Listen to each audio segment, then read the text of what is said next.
नमस्कार मित्रों, मैं आरती कंटवाल। अभी जो खबर सुनी है कि धर्मेंद्र प्रधान जी ने इस्तीफा दे दिया है, तो और बच्चों की मांगें भी पूरी कर ली हैं, तो ये बहुत खुशी की बात है।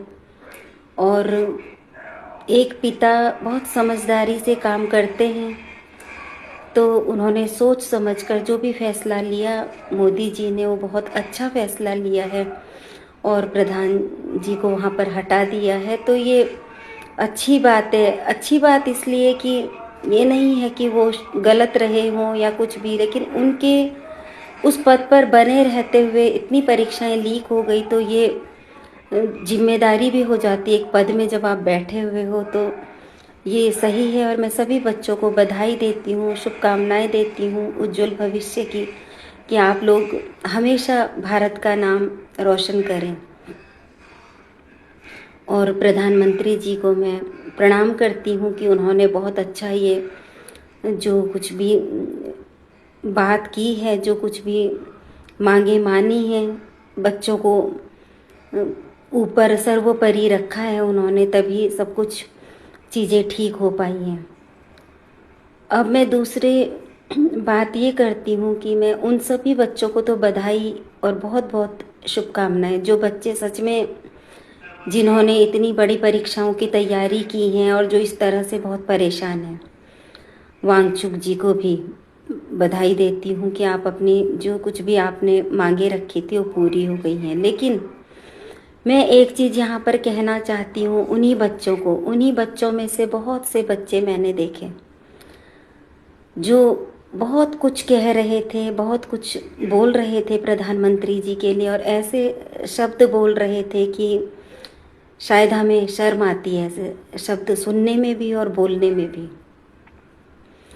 तो मैं उन बच्चों से सिर्फ ये कहना चाहती हूँ, उन बच्चों से, मैं सबसे नहीं कह रही हूँ, जो बच्चे इस तरह की अभद्र भाषा वहाँ पर कह रहे थे, मैं कहना चाहती हूँ कि आप लोग हमेशा ये कहते हैं, किसी ने ये कहा वहाँ पर एक बच्चे ने कि अनपढ़ हैं इसलिए उनको पता नहीं है इस चीज़ का।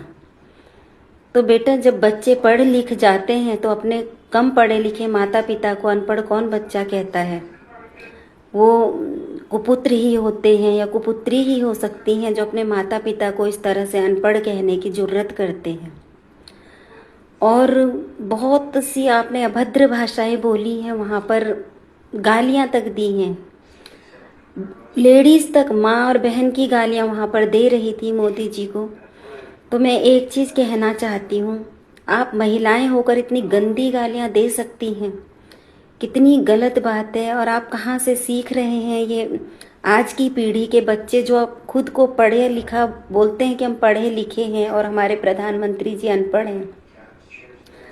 लेकिन आप इतने पढ़े लिखे होकर आप अपनी भाषा को कितनी कितनी गंदी भाषा का यूज़ करते हैं। आप पढ़े लिखे, शिक्षा कभी इतना गंदा सिखा सकती है क्या?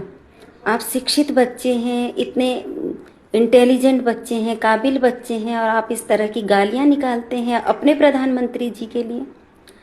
और प्रधानमंत्री पद की एक गरिमा होती है, और आप भारत में हैं, इसीलिए शायद इतनी अभद्र भाषा आप लोग बोल पाए। लेकिन ये अच्छी बात नहीं है बेटा। अगर आप लोग शिक्षा के लिए इतनी जिम्मेदारी समझते हैं, इतना आप लोगों ने आंदोलन किया है, उस चीज़ में जीत हासिल की है, तो आप ये भी बताइए कि आप लोगों को जीत मिली है, लेकिन आप लोग अपने खुद से सोचिए कि आपकी भाषा अगर ऐसी रहेगी तो क्या फ़ायदा है अनपढ़ों में और पढ़े लिखों में।